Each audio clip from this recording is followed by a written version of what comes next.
আবারও একটা ছোট্ট ভিডিও নিয়ে চলে এসেছি তোমাদের সামনে। দেখতে পাচ্ছ এখানে সয়াবিন আর ডাল দু রকমের রাখা আছে। তো সোমবারের দিন আমি তো নিরামিষ খাই মেইনলি, আজকে উপোসটা আর করিনি।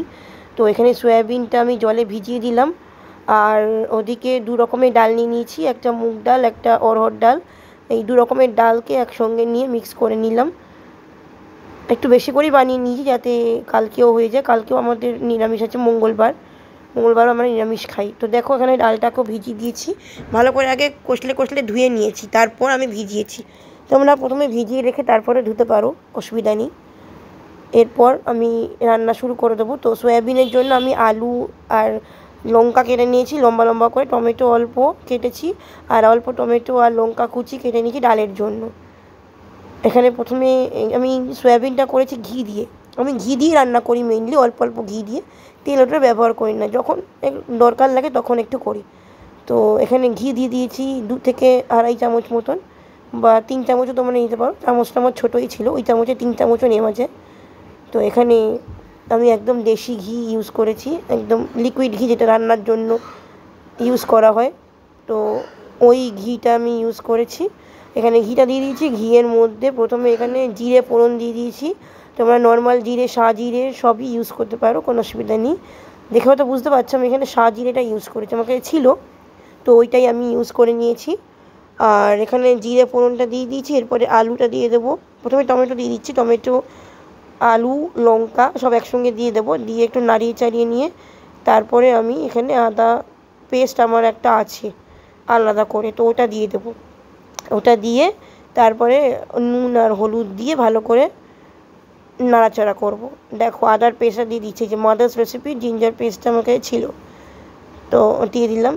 নুন দিয়ে দিলাম, দিয়ে আর একটু হলুদ দিয়ে দেবো। এ দেখো হলুদ দিয়ে দিয়েছি, দিয়ে এবার ভালো করে নাড়িয়ে চাড়িয়ে নেব, নিয়ে আমি সয়াবিনগুলো দিয়ে দেবো।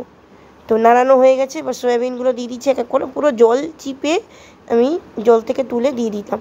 এবার দেখো সয়াবিনগুলোও দিয়ে দিয়েছি। এবার ভালো করে নাড়িয়ে মিশিয়ে নিয়েছি, নিয়ে এবার জল দিয়ে দিচ্ছি। তো জলটা দেওয়ার আগে আমি কিছু মশলা দিয়ে দেবো। এখানে মশলার মধ্যে দিয়েছি ধনের গুঁড়ো অল্প করে, জিরের গুঁড়ো একটু বেশি করে দিতে হবে।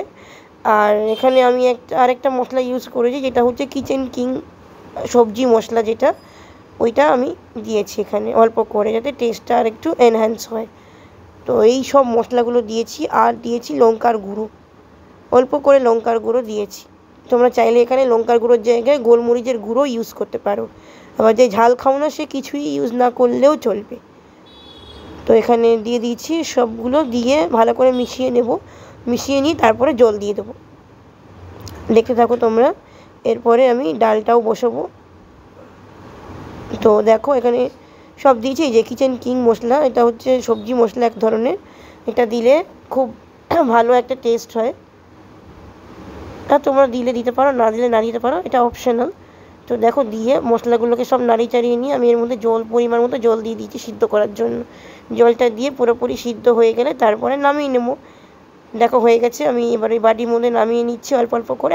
আমি একদম শুকনো করে নিয়েছি, কারণ এখানে ডাল করেছিলাম আমি, তো ভাত আর ডালের সাথে খাওয়ার জন্য এরকম শুকনোই ঠিক আছে। তোমরা চাইলে একটু ঝোল রাখতে পারো, আর একটু জল দিয়ে বা একটু কম ফুটিয়ে শুকনো করে নিতে পারো।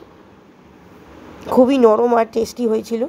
এবার আমি ডালের জন্য বড় কড়াইটা নিয়ে নিয়েছি, এখানে একটু সর্ষের তেল দিয়ে দিয়েছি। সর্ষের তেল দিয়ে ডাল করলে খেতে বেশ ভালোই লাগে, তোমরা চাইলে ঘি দিয়েও করতে পারো, অসুবিধা নেই। তো সর্ষের তেলের মধ্যে আমি জিরে ফোড়ন দিয়ে দিয়েছি অল্প করে। জিরে ফোড়ন দেওয়ার পর এখানে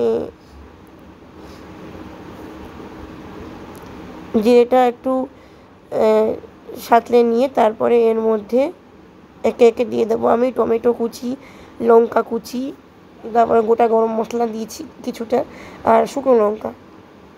তোমরা চাইলে শুকনো লঙ্কাটা অ্যাভয়েড করতে পারো, অসুবিধা নেই। আমি দিয়েছি, আর আদাটা এখানে গ্রেট করে দিয়ে দিয়েছি, ডিরেক্ট গ্রেট করে আমি গ্যাসের মধ্যে দিয়ে দিয়েছি। তো সবগুলোকে একসঙ্গে আমি মিশিয়ে নেব ভালো করে তেলের সঙ্গে, নিয়ে তারপর ডালটা দিয়ে দেবো। দেখো জল রয়েছে ডালের মধ্যে, এখনও জল থেকে ঝেড়ে ঝেড়ে নিয়ে আমি দিয়ে দিচ্ছি ডালটা। দুটো ডালকে মিক্স করে ভিজানো ছিল, একটু কিছুক্ষণ ভিজিয়ে রাখলে জিনিসটা সিদ্ধ খুব তাড়াতাড়ি হয়ে যায়, রান্নাটা করতে টাইম লাগে না বেশি। তো সেই জন্য আমি কিছুক্ষণ ভিজিয়ে রেখেছিলাম। দেখো ডালটা দিয়ে দিয়েছি, পুরোটা হয়ে গেছে। দিয়ে এবারে ভালো করে মিশিয়ে নিচ্ছি। আর তার আগে আমি এখানে নুন দিয়ে দিয়েছি, হলুদ দিয়ে দিয়েছি। নুনটা দেখাতে ভুলে গেছি, তো নুন দিয়েছি প্রথমে, হলুদ দিয়েছি, তারপরে অল্প একটু জিরের গুঁড়ো দিয়েছি। দিয়ে এই দেখো এখানে আবার একটুখানি নুন দিয়ে দিচ্ছি ডালের মধ্যে। প্রথমে দেখাতে ভুলে গেছিলাম, তারপর আবার দিয়েছি। ডালের মধ্যে আমি কোনো লঙ্কার গুঁড়ো দিইনি, এখানে আমি সোজা গরম মশলা বলছি, এটা গোলমরিচের গুঁড়ো আমি দিয়ে দিয়েছি। আর তারপরে টমেটো আর লঙ্কাটা দিয়ে দিয়েছি, দিয়ে ভালো করে নাড়িয়ে চাড়িয়ে নিয়ে জল দিয়ে দিয়েছি। Excuse me. তো জল দিয়ে হঠাৎ করে কাশি চলে এলো বলে আমি একটুখানি পজ করে দিয়েছিলাম। তো দেখো এখানে ডালটা হয়ে গেছে, তো আমি এখানে ঘিটা দিয়ে দিয়েছি। এখানে দু চামচ মতন, 2 থেকে 3 চামচ মতন ঘি মিশিয়ে দিয়েছি লাস্টের দিকে। তোমরা যদি ঘি দিয়ে করো তেলের বদলে, তো লাস্টে আর ঘি দেওয়ার দরকার নেই। তোমরা চাইলে প্রথমে যে গোটা গরম মশলা দিচ্ছি তার বদলে গরম মশলার গুঁড়োও দিতে পারো। তো হয়ে গেল এই আমার খাবার। খুবই ভালো লাগে এরকম সিম্পল খাবার খেতে। সবসময় তো সবজি ডাল এসব, ডাল তো ঠিক আছে, সবসময় যে বিভিন্ন রকমের সবজি খাওয়া, তারপরে আমিষের দিনে মাছ মাংস খাওয়া, এগুলো অতটা ভালো লাগে না।